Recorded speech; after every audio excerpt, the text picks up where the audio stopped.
Siddaramaiah ವಚನಭ್ರಷ್ಟರಾಗಬೇಡಿ ಎಂದಿರುವಂತಹ MLC H Vishwanath ಅವರು ನಾಲ್ಕು ಗೋಡೆಯ ಮಧ್ಯೆ ಕೊಟ್ಟಿರುವಂತಹ ಮಾತನ್ನ ಉಳಿಸಿಕೊಳ್ಳಿ ಅಂತ.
ಸಿದ್ದರಾಮಯ್ಯ ವಚನಭ್ರಷ್ಟರಾಗಬೇಡಿ ಎಂದಿರುವಂತಹ ಎಂಎಲ್ಸಿ ಎಚ್ ವಿಶ್ವನಾಥ್ ನಾಲ್ಕು ಗೋಡೆಯ ಮಧ್ಯೆ ಕೊಟ್ಟಿರುವಂತಹ ಮಾತನ್ನ ಉಳಿಸಿಕೊಳ್ಳಿ. ಪದತ್ಯಾಗಕ್ಕೆ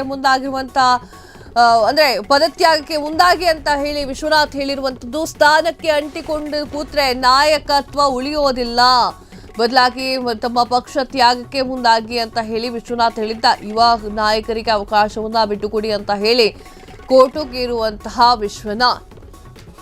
ಏನಾಯ್ತು ಕತೆ ಏನಾಯ್ತು?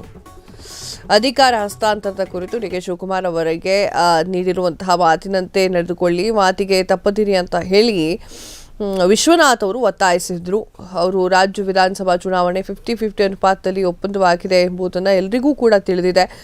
ಇದೀಗ ಕೊಟ್ಟ ಮಾತಿನಂತೆ ನಡೆದುಕೊಳ್ಳಬೇಕು, ಕೊಟ್ಟ ಮಾತನ್ನ ತೆಗೆದುಹಾಕಬಾರ್ದು, ಕೊಟ್ಟ ಮಾತನ್ನ ನಡೆಸಿಕೊಳ್ಳುವಂತಹ ವ್ಯಕ್ತಿ ನೀವಾಗಬೇಕು.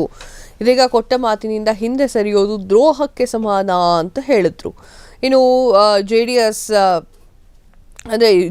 ಜೆಡಿಎಸ್ ಯಡಿಯೂರಪ್ಪ ಅವರಿಗೆ ಕೊಟ್ಟಿರುವಂತಹ ಭರವಸೆಯನ್ನು ಮುರಿದಾಗ ಅದರಿಂದಾದ ಪರಿಣಾಮಗಳನ್ನು ನಾವು ನೋಡಿದ್ದೇವೆ.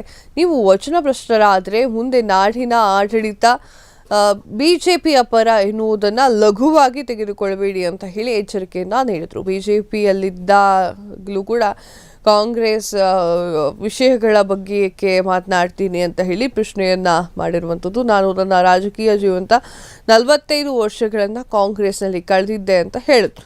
ಈ ವೇಳೆ ಕುರುಬರ ಕಲ್ಯಾಣ ಸರ್ಕಾರ ನಿರ್ಲಕ್ಷ್ಯ ಮಾಡ್ತಾ ಇದೆ ಅಂತ ಹೇಳಿ ಆರೋಪ ಮಾಡಿದ್ರು. ನಾನು ರಾಜಕಾರಣಕ್ಕೆ ಬರದೇ ಹೋಗಿದ್ರೆ ಕುರುಬರ ಸಂಘವನ್ನು ಉಳಿಸಲಿಕ್ಕೆ ಸಾಧ್ಯವಾಗ್ತಿರಲಿಲ್ಲ, ಹಾಗಾಗಿ ನೆಲೆ ಕನಕ ಗುರು ಪೀಠವೂ ಸ್ಥಾಪನೆಯಾಗುತ್ತಿರಲಿಲ್ಲ.